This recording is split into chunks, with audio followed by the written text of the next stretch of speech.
I will talk to you about 15 ways that you can support your teen without nagging. Every time you remind your teen to eat healthier or move more, they may roll their eyes or shut down. Have you ever experienced that? You're not trying to nag, you're just trying to help them reach a healthy weight. I understand that. But here's the truth. How you say it matters just as much as what you actually say. So in this video, I will walk you through 15 ways that you can use to support your teen's health journey. I'm going to give you 75 real examples, and so you can build better connections so your teenager can listen to you, and instead of creating frustration, you will create more connection and real progress to their health journey. Number one is ask questions instead of giving commands. Like, for example, instead of saying, "Why didn't you go for a walk? Didn't you say you would go swimming today? Oh, why don't you just ride your bike and go out?" Instead of giving them commands and telling them what they need to do in order to move their body, you can ask them, "What's your plan for movement today? How are you feeling about your meals lately? What's one thing you would like to do for your health this week?" So this is like examples that you can use, saying the same thing, encouraging them to get action towards a healthier lifestyle, but without creating the idea that you are the boss and you command them to do something. Because teens want to have their independence, and they are more likely to do something if they feel that they are in charge of it. Second thing is use curiosity, not criticism. So instead of saying, "Why didn't you eat your breakfast?" you can say, "I noticed you skipped the breakfast. How come?" That invites curiosity. You're asking them a question so they can answer and give you their perspective. "Oh, I saw you stayed up late. Was it hard for you to fall asleep?" Instead of saying, "Why did you stay up late again? Didn't we say you will sleep by 10 p.m.? Were you up on the phone talking to your friends?" So you see how saying the same thing in different words give a different meaning. Number third, time your feedback. Wait until after dinner to talk about grades. Avoid starting heavy talks right before school. So there is the right time to do something. When you see that your teenager is running late, that's not the time to tell them to have breakfast, because all they care about is they don't want to miss the bus. They don't want to be late at school, right? So that's not the right time to have that conversation. The same thing if they're running to go to their practice because they're running late, that's not a time to say, "Why didn't you have a fruit for a snack? And why did you choose this?" So choose the right time to give the feedback that your teenager is ready to listen to it. Number 4, give to your teenager choices. Now, what do I mean by that? Instead of telling them, "Go for a run," you can say, "Would you like to go for a walk, or would you like to go for biking? Would you like to prep your lunch now, or would you like to do it after you see the TV show? Would you like to prepare your snack now, or would you like to do that later?"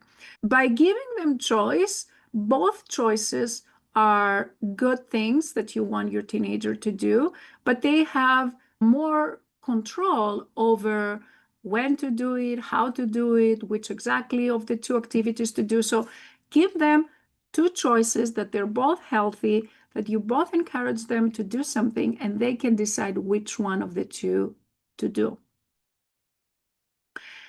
Number 5 is to keep it short. When you talk too much and you give too much information or too much direction, the teenagers can get frustrated, or they may not listen to you anymore because that's going on for long. So try to keep it short when it's possible. Like, for example, water bottle check. you've got this. I see you trying. Or just a quick reminder to stretch your body. Things like that that are short and to the point, that do not show that you're upset or angry. You're just reminding them. That may be easier than talking and talking too much. Another point that can help you talk more effectively to your teenager is to listen more than what you speak. Now, we all tend to talk more and we don't take breaks to actually listen and see what is their perspective. So when your teenager talks, you can say things, tell me more about it. Sounds like you had a rough day. Do you want to talk more about it?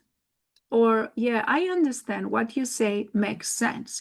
So, using those phrases that will make your teenager feel more heard, that will make your teenager feel understood, so they will try to build that connection with you.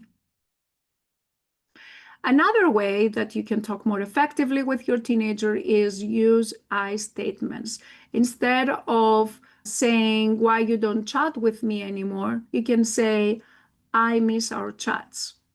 Instead of saying, you never want to listen to what I have to tell you, you can say, I am here if you ever need my support. So, in those examples, you basically talk about yourself, not about your teenager. It's what we call use I statements. It's a method that is also used in conflict resolution in general. It creates, again, a connection that minimizes the arguments and the friction.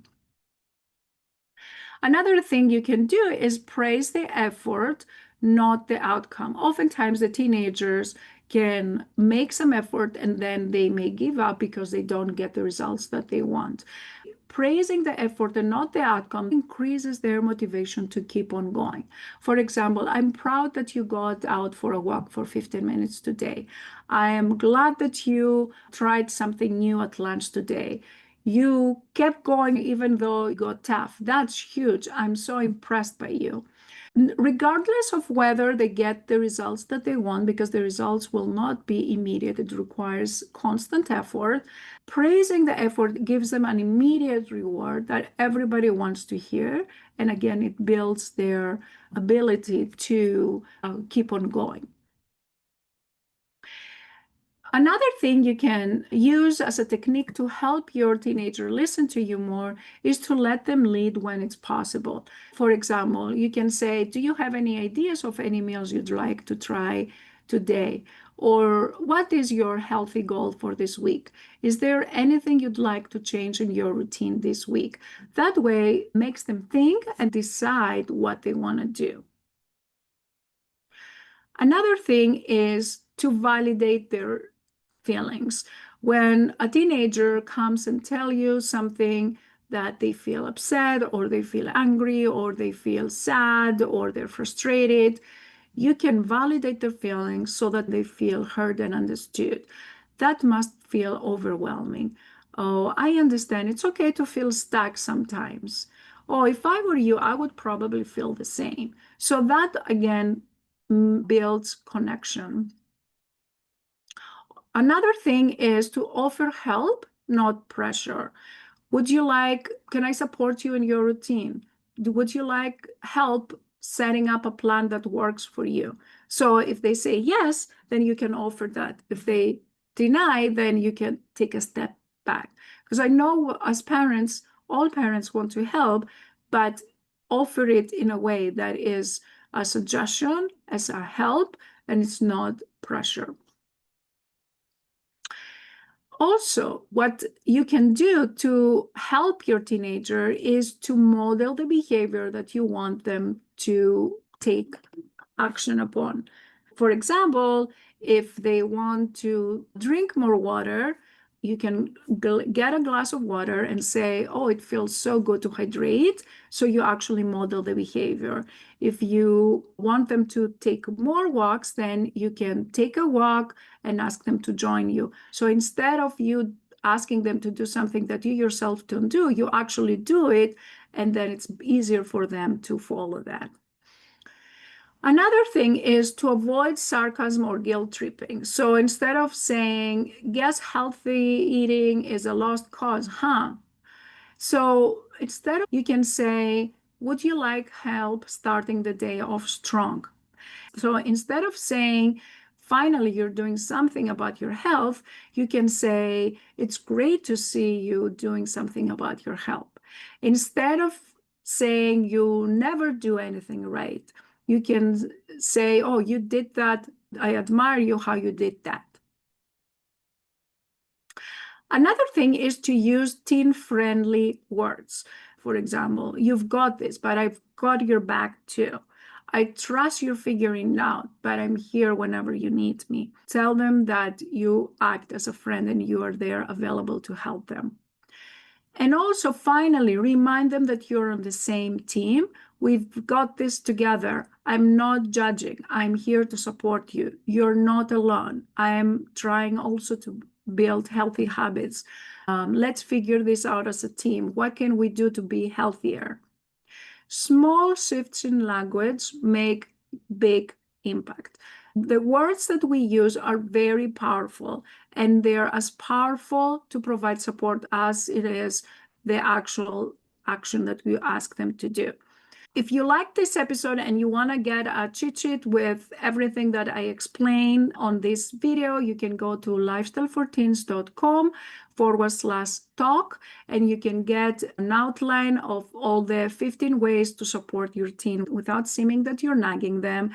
And you will also get 75 real life examples of how exactly to talk to your teen so you can use them in your daily life when you talk to them. I hope this was helpful. I'll talk to you next week. Take care.